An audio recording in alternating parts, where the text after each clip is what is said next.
want to pick up right what we just heard, where Michael Jordan says he still hates that Pistons team, your Pistons team, to this day. What's your reaction to that? You know, it's okay for him to hate the team, but to have me to have us to personalize it, you know, in terms of us as individuals, then that's different. I mean, the rivalry was the rivalry, and teams, you know, they don't like each other when they're playing, but that's on the floor. That's not off the floor. And we competed hard against the Chicago Bulls, but by the way, we competed hard against the Celtics, the Lakers, and all of the 76ers. You know, so you know, competition in sport is good. I mean, you know, when people compete, strategize, and everything else, that's what we love. But it stays in between those four lines.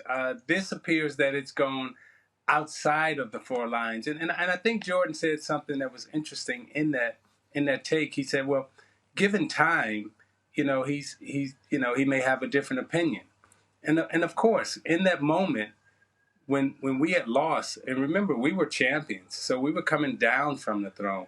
They were ascending to the throne. And everybody's emotions are different during that particular time.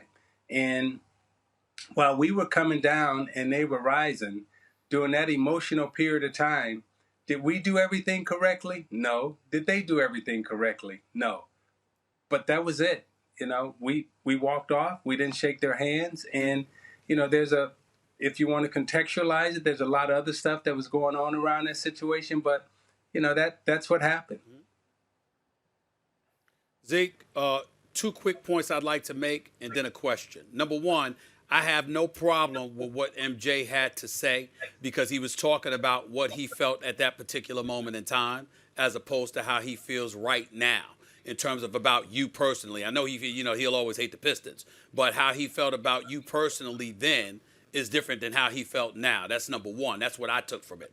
Number two, I think that when you look at you guys, we can't ignore the fact that Michael Jordan, up 3-0 on you guys that year, was quoted in front of the media as saying, you guys were bad champions, you were bad for basketball. So going into that game 4, it's kind of predictable that y'all will react the way that y'all reacted based on how he talked about a champion. Having said that, here's my question to you. You were widely recognized as the leader. So how do you feel when you hear MJ say what he said about you?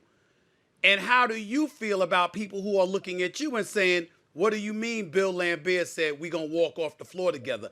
It's Isiah Thomas's team. It wasn't Bill Laimbeer's team. How do you answer that?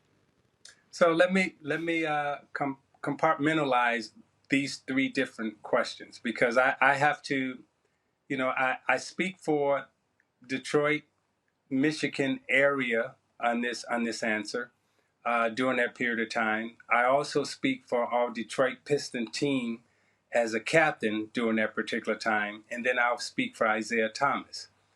So in the context of your question, you said, you know, Jordan after Game 3 went on and said that the Pistons were bad for basketball. You know, we were bad people. We didn't earn our championships, and you know, so forth and so on. Well, that didn't sit right with us as the Detroit Pistons basketball team, nor did it sit right with Detroit, because at that time and still today, Detroit is looked at as a city that is always looked over, second class, not good enough, so forth and so on. So when he made those comments, not only did he make those comments about us as a basketball team not earning and not being worthy of our 2 championships, but then he was talking about our city not being worthy of and not being, you know, recognized and not as good as, you know, a city like a Chicago or New York. Now, the third piece of that is the captain of the basketball team. We prided ourselves as one unit. We marched like soldiers in terms of this is how we act, this is what we do, and this is what we do as a unified group. And nobody broke ranks. And that's what we prided ourselves on, and that's how we acted and conducted ourselves as a team, publicly and privately. And so when Lambeer, as a co-captain and one of our leaders, said, hey, this is how we're going to respond to them talking so negatively about us after game 3 and saying that we did not earn it, we did not deserve it, we wasn't worthy of being champions. After the journey that we had taken through Boston, LA, so forth and so on, emotionally, mentally, we were all in a place of, hey, that really hurt. Because it's one thing for Phil Jackson to speak that way about, a champion. But for Michael Jordan at that time, who hadn't become a champion, he hadn't won yet. And for him to pass judgment, key word, for him to pass judgment on our team and us as individuals, that hurt. And that's the context of us leading up to saying, okay, we're just going to walk off and be done with it.